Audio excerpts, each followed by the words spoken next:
Welcome back. It's Friday, May 23rd, 2025, the longest season of Sister Wives ever. It's May the season started originally back in September, and we are on 9 months now, and we're going to get into the tell.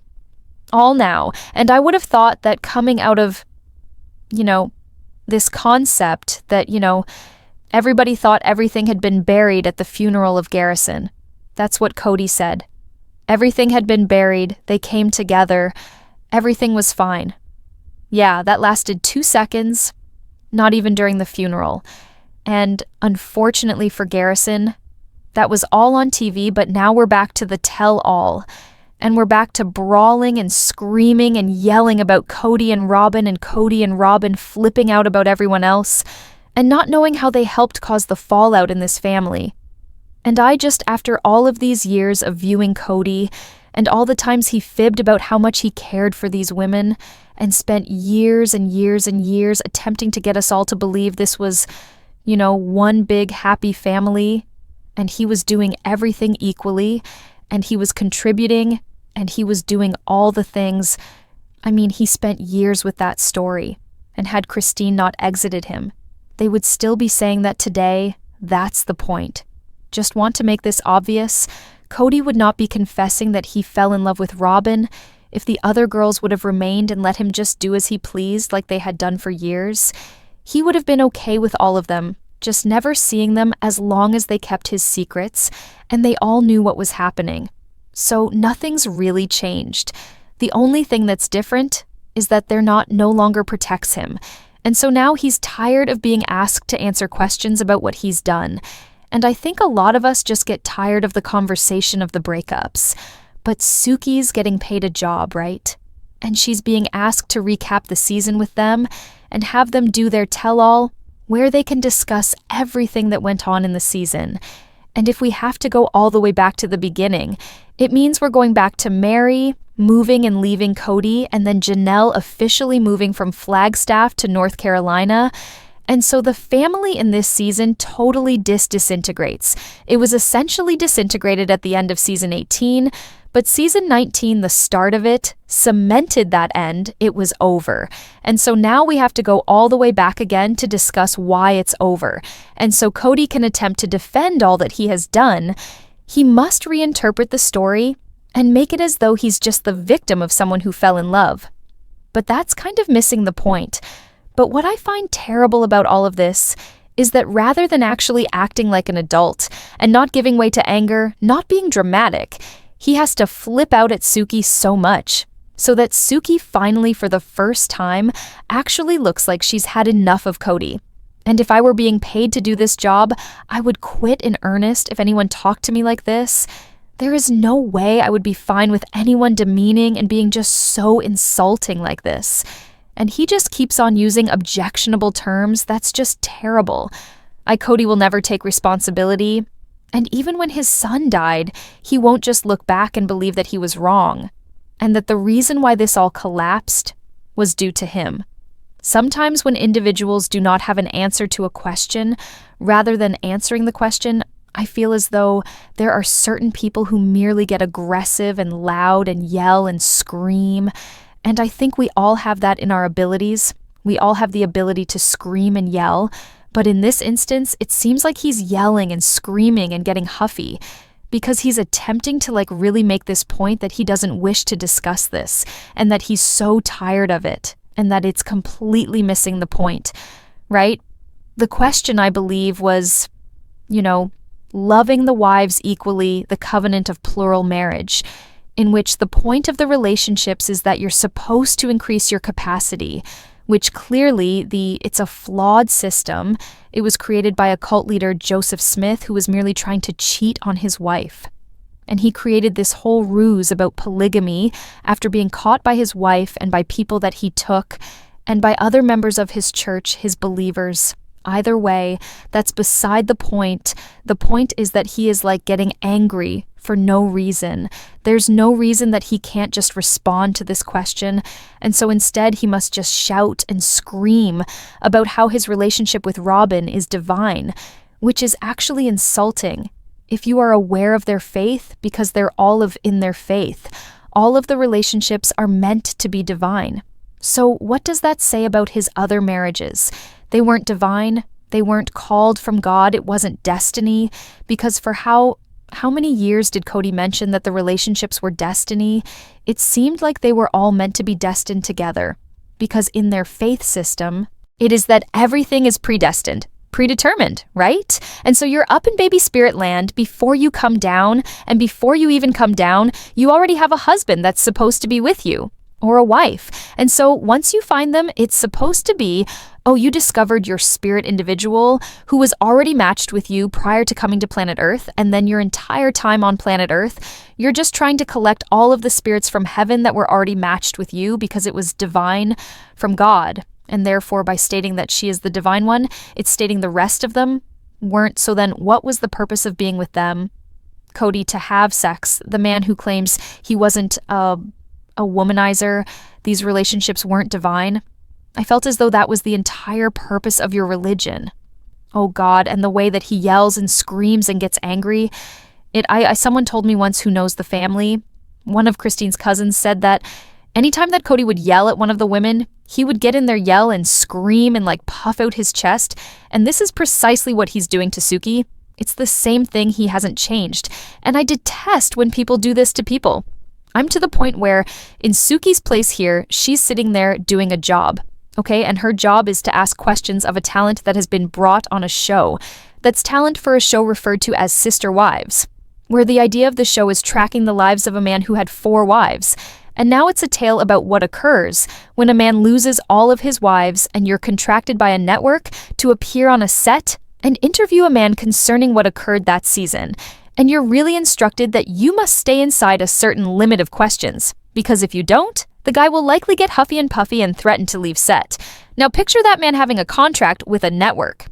And some of that contract is that he has to complete out his contract. He has to do what has to be done in that contract, which means he has to ask, he has to film, he has to answer questions about what was filmed. He has to cooperate with a tell-all at the season's end, where he is questioned regarding the season and consider those questions and be confronted with pointed questions regarding and answer what others have commented, no differently than the talking heads he has to do under contract to finish that. That's his job. And instead of that, and to begin and to move away from breach of contract, he throws a tantrum. He screams, and he employs his loud voice to attempt to remind everybody that he's not going to do that. And they are aware, Sister Wives producers, that he has a history of threatening production and threatening individuals, that if he does not do something, he will X, Y, and Z.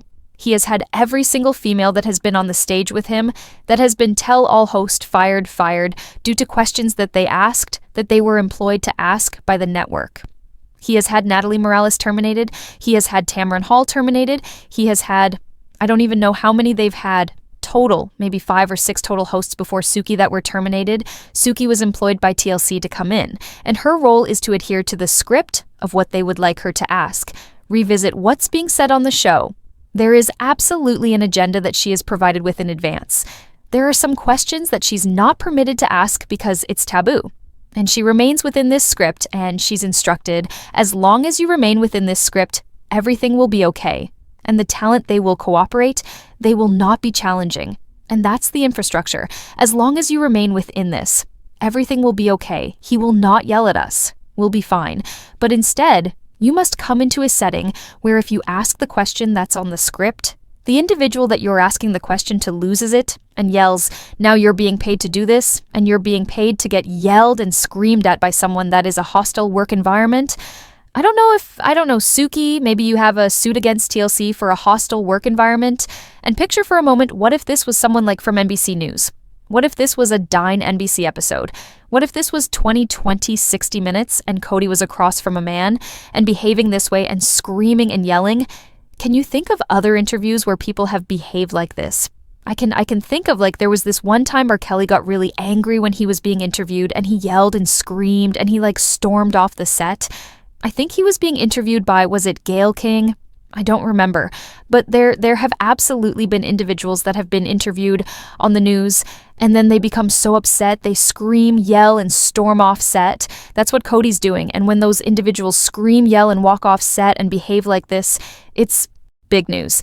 And it's humiliating for that individual due to the manner in which that they're behaving, but somehow or another when Kody does it, it's entertainment. It's just presented as if we are supposed to just take it, because this is how he behaves. But Kody is an employee, well, a contractor for TLC, and Suki is a contractor for TLC. And in this encounter, one contractor is literally yelling and screaming at another contractor. Please explain to me how this is okay for work, and rather than dealing with the problem that is Kody Brown.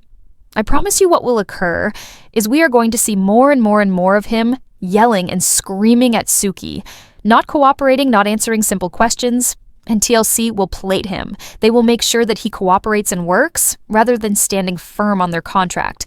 Because, I sometimes consider what if producers simply told Kody, hey, listen, man, you need to chill the F down. You need to stop yelling at our contracted journalist who is here to ask questions. This is not appropriate behavior. It's an unsafe workplace for her with the way you're yelling and screaming and posturing at her, which is aggressive. It's a threatening way in which you're speaking to her. You need to chill the F down, Kody, or we're going to hold you in breach of contract. Do you believe anyone on the staff of Sister Wives has ever told Kody that? Do you believe anyone has put his feet to the fire and said, listen, you need to cease treating people this way? Do you believe they have ever attempted? Because they are the ones that have the power here. And if TLC believes it's acceptable in 2025 for anyone to sit across from anyone there where two individuals are getting paid by the network, and to have one be this verbally abusive to the other, is that okay? What kind of, I've put all this time into focusing on, and working on this case with Blake Lively and Justin Baldwin, and at the center of that case, it's all about workplace hostile environments, of work environment that didn't occur on the set of Wayfair Right of the movie, but her assertions that it did, and taking all of this time to study about job discrimination and job hostile work environments and the rights of individuals that are being worked, that are working on production sets. And I'm sitting here viewing it from that perspective now, wondering what are TLC producers communicating, conveying to the women that come onto his set, their set that they're paying, if they're going to make it worth apologize for this type of behavior. She didn't do anything to deserve that reaction. She didn't do anything where he could scream and yell at her like this.